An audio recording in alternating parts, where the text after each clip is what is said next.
Thank you, everybody, for being here on day 3. I'm honored to present you with some quick update of the Chad Reintroduction project. We have seen already many different activities that are linked to this project and updates from the project, but I just wanted to sum up a bit and to go back to some of the historic for those that are joining us for the first time. So we saw that the Oryx, Scimitarhorn Oryx disappeared from North African grasslands more than 30 years ago. They were listed as extant in the wild by the IUCN Red List in 2000. And the process to reintroduce this species started a long time ago in a meeting like this, in a Sahelo-Saharan interest group meeting in 2008 in Alain Zoo, where partners came together and they started the discussions. Studies went on, consultations went on, feasibility studies that at the end concluded in 2014 with the signature of a cooperation and funding agreement between the government of Chad, the Environment Agency of Abu Dhabi, and SaharaConservation. And that launched the first phase of the project.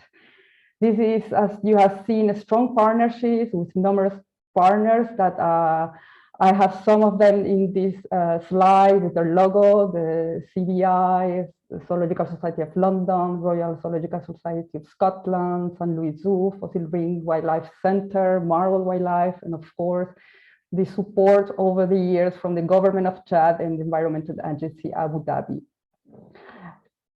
They provide technical, scientific, financial funding for this project over the years. And a key date is March 2016, when 25 Oryx arrived to the reserve in central Chad.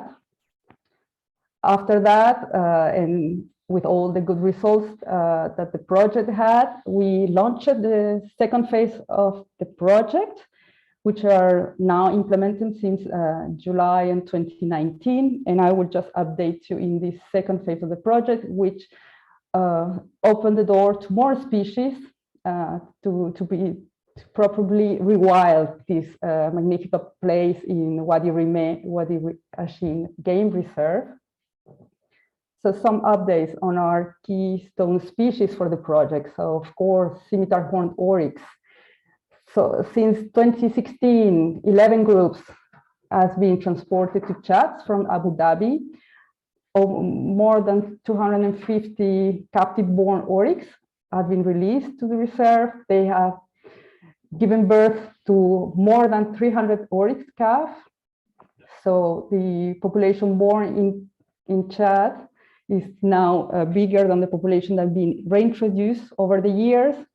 There are many animals that are not fit with monitoring devices, so giving an exact number of the population is hard.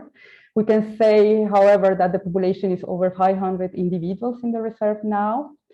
Probably my colleagues, Stingwacher and others can correct me on that. However, there has been other hard lessons to learn during the lifetime of this project. Like in 2018, there was a disease outbreak among this group of oryx, and half of them died that year. They were linked to livestock-borne diseases. And however, the survival rate of adults is great, it's more than 70%, and the calf survival rate is estimated at more than 80% according to the data we have. The other species, the Addax. So the Addax is been working with and is new from the second phase. 4 groups have arrived to the reserve since 2018, that is 90 individuals, from which 65 have been released into the reserve. The last 25 arrived in March, and they are still capped. They are doing the acclimatization phase in the pens in the reserve. So there is here a small graphic with the numbers of individuals, both Oryx and Addax. The total number of Oryx It's now going up next to 500 in orange. And as you can see, the Addax also are adapting and reproducing very well with, I think we can say, more than 100 individuals now in the reserve. Another new species that came to the initiative is the North African ostrich. This species also was extinct from the reserve. And with cooperation with African Parks Network, this initiative was launched to reintroduce the species into both the Wadi Rimé-Ouadi Achim Game Reserve and the Enedi Natural and Cultural Reserve in Northeast Chad.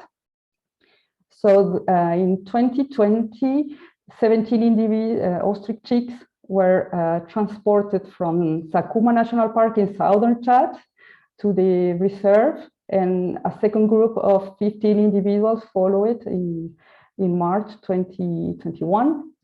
They are kept in enclosures until they are a year and a half old, and then they are released. They are all fitted with satellite GPS transmitters to monitor their movement and their activities. So we released 9 ostriches in last September, and we have 12 ostriches in the pens now waiting to be released. So they are growing the pens. These are all framed within the National Ostrich Conservation Strategy for Chad that we collaborated with the Ministry and the Direction de la Faune des Aires Protégées, the program APEF to develop, which was completed in last year in April. For the dama gazelle, so I don't have much time, and we had some interesting presentation for this last year on the capture of 3 individuals, females on the Manga region, and which formed with a male from the reserve, formed as a breeding program, a breeding group. This group, attracted more dama gazelle from the wild, which then were captured quite easily by the team and could form a more robust group for reproduction. So far, we have 6 calves born, and we also lost 5 individuals. The group was joined by 5 females from Abu Dhabi in March. So now there are 16 individuals that will reinforce this wild population, and we are working on a breeding strategy for this group of this breeding group that is facilitated by the IUCN Antelope Specialist Group. And here you see a picture of the breeding family at the beginning of the year. And I don't have much time, but there are other interesting work that are going on with the aerial survey that was conducted in November. And you will have the report, it's both in French and English on our website. So I invite you to go and check those. This survey has really interesting findings. And for example, the population of Dorcas gazelle was estimated at almost 44,000 individuals in the reserve. So it's confirmed that the largest population of Dorcas gazelle is in this reserve in Chad. There has been terrestrial line transect surveys in the core area in December and March, led by Tim Wacher from the Zoological Society of London with the coordinator of the reserve and the Oryx Basecamp team. There are also activities to capture and feed with GPS collars oryx in the wild that have probably lost their collar or are never been collared, so we can monitor their activities, work on health and genetic monitoring as we saw, and we will have more presentation on the oryx health work. And since November last year, we have the support from Wings for Conservation with a monthly aerial support to locate groups and record wildlife in the reserve. So this is more or less what is going on. For the future, we are working to shift the monitoring from individual to a population scale so that we can actually monitor the population size of the reserve would continue with the calf tagging program to estimate the calf survival rate, also to monitor their life into the wild.